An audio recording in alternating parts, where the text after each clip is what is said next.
So now we are back with the second part of this chapter. आपने देखा होगा पहले पार्ट में हमने काफ़ी कुछ इंट्रोडक्शन से रिलेटेड बातें करी थी। चैप्टर थर्ड है प्लानिंग डेवलपमेंट पे बेस्ड है। पहले पार्ट में काफ़ी कुछ समझाने की कोशिश करी गई थी चैप्टर के रिगार्डिंग। नहीं देखा है तो जाके वॉच आउट जरूर करिएगा। आप सभी इन सभी प्लेटफॉर्म पे हमारे साथ जुड़ सकते हैं। अब दोस्तों हमने भारत के अंदर ये देखने की कोशिश करी थी कि हमारे जो भी कॉन्स्टिट्यूशन मेकर्स थे उन्होंने बड़ी अच्छी तरीके से ये सोचा था कि सरकार जो भी सरकार है वो प्लानिंग डेवलपमेंट के हिसाब से चलेगी तो ही देश जो है सही तरीके से राज्यों में और केंद्रीय सरकारों के पास पैसा खर्च कर पाएगी। तो हमने देखा कि डेवलपमेंट का मतलब यही होता है कि सही तरीके से प्लान तरीके से पैसा जो है खर्च होना चाहिए। बॉम्बे प्लान में हमने देखा था कि बॉम्बे प्लान में कुछ बड़े बड़े इंडस्ट्रीज जिन्होंने भारत की मदद करी डेवलपमेंट के लिए, वो भी हमने देखने की कोशिश करी थी। अब यहाँ पे हम ये देखने की कोशिश कर रहे हैं कि हमारे भारत के अंदर फर्स्ट 5 ईयर प्लान अगर लाया भी गया था तो क्यों लाया गया था और किस कंट्री के द्वारा लाया गया था। क्योंकि हमारा देश का संविधान एक बैग ऑफ बोरोइंग है, उधार का एक थैला है। उसके अंदर जो चीज़ें अच्छी लगी हमने दूसरे देशों से कॉपी करी। तो फर्स्ट 5 ईयर प्लान भी हम यूएसएसआर की गवर्नमेंट यानी कि सोवियत संघ की सरकार से लेके आए हैं और हमने फंडामेंटल ड्यूटीज़ जो अभी हमारी 11 फंडामेंटल ड्यूटीज़ हैं वो भी हम क्या कहते हैं यूएसएसआर की गवर्नमेंट से लेके आए थे। तो यूएसएसआर आपने पढ़ा होगा सेकंड चैप्टर वर्ल्ड वाली बुक का, तो उसमें भी यूएसएसआर के बारे में काफ़ी जिक्र है। आइडिया बड़ा सिंपल है। The government of India prepare a document that has plan for all it's income and expenditure for the next 5 year. ये बड़ा ही सिंपल मेथड है। टोटल कंट्री के पास जितना ही पैसा है वो उसके लिए एक बजट तैयार करेगा और बजट तैयार करने के बाद कितना उसे खर्च करना है और साथ में कितना उसको क्या कहते हैं इनकम उसके पास कितनी है, किसको कितनी देनी है, वो ये डिवाइड कर लेगा और उसे फर्स्ट 5 ईयर प्लान कहा गया। तो दोस्तों दो तरीके का ये लोग बनाते हैं। एक non plan budget. Non plan budget ये होता है कि हर साल के अंदर ये नॉन प्लान बजट होगा, कितना सुनामी के अंदर, तूफान के अंदर, उसके बाद अर्थक्वेक के अंदर, इनमें जितना खर्च हो गया है वो अलग है और जितना प्लान्ड होगा। प्लान बजट हर 5 साल के लिए होता है और हर किसी प्योरिटी के लिए हम लोग फिक्स कर देते हैं। जैसे सरकार कहती है कि इस बार हम 5 साल के अंदर 6% एजुकेशन पे लगाएंगे, 11% कोल के उद्योग पे लगाएंगे, 12% टेक्नोलॉजी पे लगाएंगे। तो टोटल पैसे का परसेंटेज जो होता है हम प्लान और नॉन प्लान तरीके से लगाते हैं और यही दो तरीका है देश के अंदर चलाने के लिए। इस चैप्टर के अंदर आप कितने 5 ईयर प्लान पढ़ोगे? 1, 2, 3 एंड 4।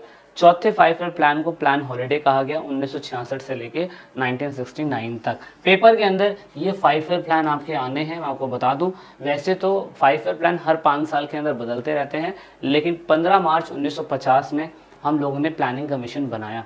इस प्लानिंग कमीशन का काम था प्लान तरीके से पैसा खर्च करना।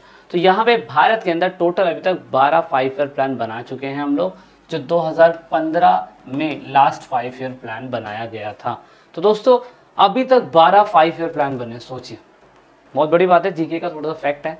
फर्स्ट 5 ईयर प्लान की अगर हम बात करें तो पहला 5 ईयर प्लान था 1951 से 56 के बीच में, जिसमें K N Raj was a founder. ये के एन राज जो थे उन्होंने कहा कि हमें जो क्या कहते हैं विकास है वो धीरे धीरे करने की ज़रूरत है, क्योंकि हमारे देश के अंदर जो भी पैसा है ज़्यादातर वो किसान बेस्ड है। तो हमें क्या करने की ज़रूरत है? हमें धीरे धीरे चलने की ज़रूरत है। हमें कॉन्सेंट्रेट एग्रीकल्चर पे करना चाहिए। और के एन राज ने बोला कि हमें इसी से रिलेटेड डेवलपमेंट करने की ज़रूरत है और 5 साल तक अगर हम इस पर फोकस करेंगे तो सारा पैसा जो होगा भारत का उस पर खर्चा होगा, तो डेवलपमेंट खेती से रिलेटेड ज़्यादा होने के चांस है। इसकी वजह से हमने क्या करा? इसकी वजह से हमने डैम बनाए, इरिगेशन फैसिलिटीज़ बनाई एंड देन उसके बाद फिर दोबारा हमने क्या कहते हैं बचत से रिलेटेड संबंधित काम करने हम लोग लग गए। हम लोगों को पता था कि खेती के लिए पानी ज़रूरी होता है, इसलिए हमने बड़े बड़े भाखड़ा नालंदा डैम बनाने की शुरुआत इसी टाइम पीरियड पे कर दी थी। अब यहाँ पे दूसरा 5 ईयर प्लान था आपका पीसी महालनोबिस। उन्होंने कहा कि हमें कहीं ना कहीं बहुत तेज़ी से ट्रांसफॉर्म करने की ज़रूरत है और इन्होंने इंडस्ट्रीज़ के ऊपर फोकस किया। अब इंडस्ट्रीज़ के ऊपर क्यों फोकस करा? क्योंकि हमने 5 साल एग्रीकल्चर में फोकस कर लिया था और 1956 से लेकर 61 तक हमारा पूरा फोकस रहने वाला है इंडस्ट्री के ऊपर। तो ये चीज़ सबसे ज़्यादा इंपॉर्टेंट थी। अब यहाँ पे हमने कहा कि ठीक है हम इसके साथ साथ क्या कहते हैं सस्टेनेबल टैरिफ ऑन इम्पोर्ट, आयात पर पर्याप्त शुल्क लगाएंगे। हम पूरी तरीके से इंडस्ट्रीज़ के अंदर थोड़ा बहुत पब्लिक सेक्टर की तरफ भी जाने की कोशिश करेंगे। डेवलपमेंट एंड बॉर्डर टेक्नोलॉजी, अगर थोड़ा बहुत मॉडर्न होने की ज़रूरत है तो हम लोग डेवलपमेंट लेंगे, मतलब दूसरी कंट्री से भी हम ले सकते हैं। लेकिन दोस्तों यहाँ पे हम कह सकते हैं कि हम अगर आपको अपने आप को डेवलप करें तो टेक्निकली लेवल पे हम देखें तो हमारी टेक्नोलॉजी उस टाइम पे बड़ी लो थी, इतना कोई डेवलपमेंट हमने महारत हासिल नहीं करी हुई थी, इसलिए हमें फॉरेन एक्सचेंज के ऊपर ही डिपेंड रहना पड़ता था अपने देश में कोई भी इंडस्ट्रीज को अच्छे लेवल पे ले जाने के लिए।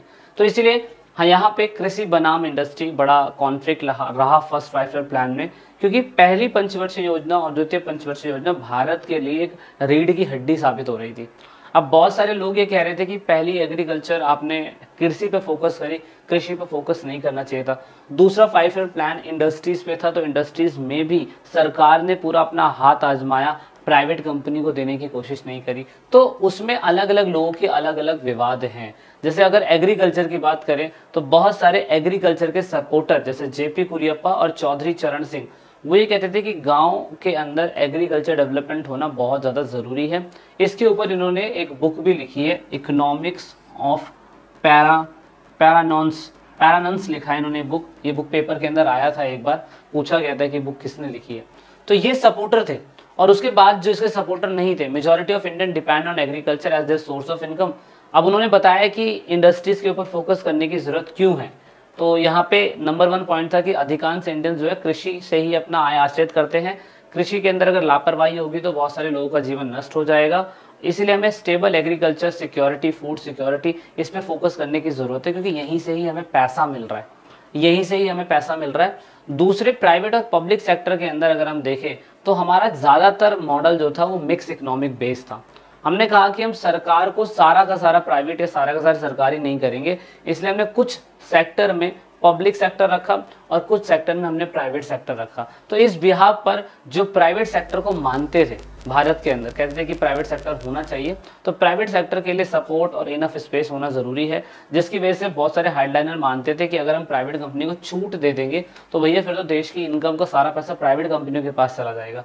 तो जो बिल्कुल कट्टरपंथी लोग थे, हेडलाइनर थे, वो कहते थे कि नहीं, अगर प्राइवेट कंपनियां बन रही हैं तो भैया उनको परमिट लाइसेंस देने की जरूरत है। और जबकि पब्लिक सेक्टर के सपोर्टर जो थे वो कहते थे कि अगर बाहर से कोई सामान आ रहा है भारत के अंदर तो भैया उस पर इम्पोर्ट लगाना बहुत ज़्यादा ज़रूरी है। इससे भारत की कंपनी जो होगी, भारत के जो लोग होंगे, उनका मार्केट जो है प्रोटेक्ट रहेगा। नहीं तो बाहर की मार्केट्स का ही सारा सामान भारत में भर जाएगा और इंडियन सामान बिकेगा नहीं, जैसा आज की डेट में हो रहा है। आज की डेट में तो पूरी तरीके से हो रहा है, बाहर का सारा सामान जो है हमारी कंट्री में है, लेकिन हमारा अपना खुद का सामान कोई भी नहीं है। तो ये इन्फ्लुएंस हो रहा है बहुत बड़ी मात्रा के अंदर। State is inactive in public education, ये थोड़ा सा लॉस है, क्योंकि अगर हम सारा कुछ सरकार के हाथ में दे देंगे तो यहाँ पे लॉस भी है। जैसे हेल्थ है, एजुकेशन है, इसमें कितना खतरनाक हमारा लूप होल हमें देखने को मिलता है कि आज भी सरकार जो है प्रॉफिटेबल सेक्टर के अंदर अच्छा काम नहीं कर पा रही है। जैसे एयरपोर्ट का काम हो गया, एजुकेशन हेल्थ का काम हो गया, इसको प्राइवेट करने की जरूरत है। स्टेट जो है वो पुअर लोगों की सही तरीके से मदद नहीं कर पा रहा है, इसी वजह से यहाँ पे मिडिल क्राइटेरिया जो है बढ़ता जा रहा है, मिडिल स्टेट के लोग ज़्यादा बढ़ते जा रहे हैं। इसीलिए सरकार ने लैंड रिफॉर्म जो है शुरुआत में करने की कोशिश करी थी, वो इफेक्टिव साबित हुई नहीं। और उसके बाद यहाँ पे जो क्या कहते हैं लैंड ओनिंग बिजनेसमैन थे, उनके ऊपर लैंड रिफॉर्म्स करने की शुरुआत सरकार ने करी।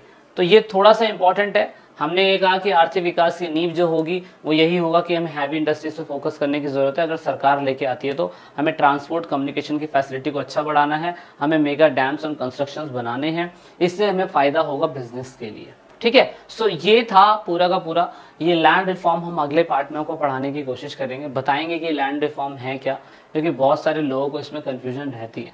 वीडियो का तीसरा पार्ट आपको नेक्स्ट वीडियो में मिलेगा। So this is it in this video.